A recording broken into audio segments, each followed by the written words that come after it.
মধ্যপ্রাচ্যে যুদ্ধের দামামা আরও জোরালো হচ্ছে। সংঘাতের পরিধি পৌঁছে গেছে দ্বিতীয় মাসে।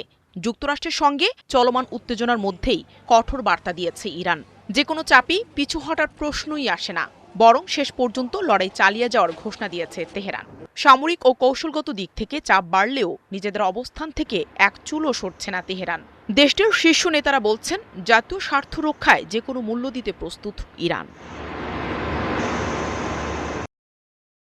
ইরানি কর্মকর্তাদের দাবি, এই লড়াই শুধু ভূ রাজনৈতিক নয়, বরং সার্বভৌমত্ব রক্ষার প্রশ্ন।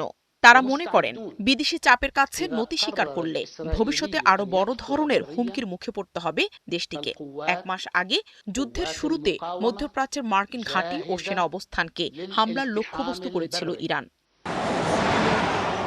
সময়ের সঙ্গে সঙ্গে জ্বালানি ক্ষেত্রের মতো বেসামরিক স্থাপনাও লক্ষ্যবস্তু হয়েছে।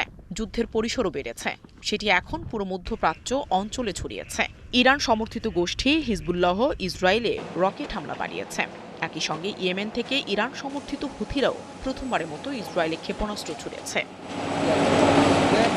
অন্যদিকে যুক্তরাষ্ট্র তাদের অবস্থানে অনড়। পাল্টাপাল্টি হুঁশিয়ারি আর সামরিক প্রস্তুতি বাড়তে থাকায় গোটা মধ্যপ্রাচ্য জুড়ে ছড়িয়ে পড়েছে অনিশ্চয়তা।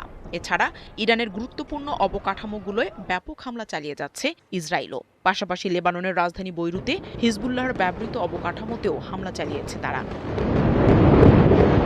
বিশ্লেষকরা বলছেন, এই পরিস্থিতি দীর্ঘমেয়াদী জ্বালানি বাজার, আঞ্চলিক নিরাপত্তা এবং বৈশ্বিক অর্থনীতিতে বড় ধরনের প্রভাব ফেলতে পারে।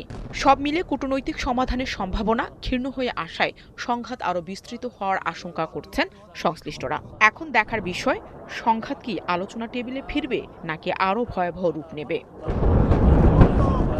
নাহিদা রিন্থি, ৭১।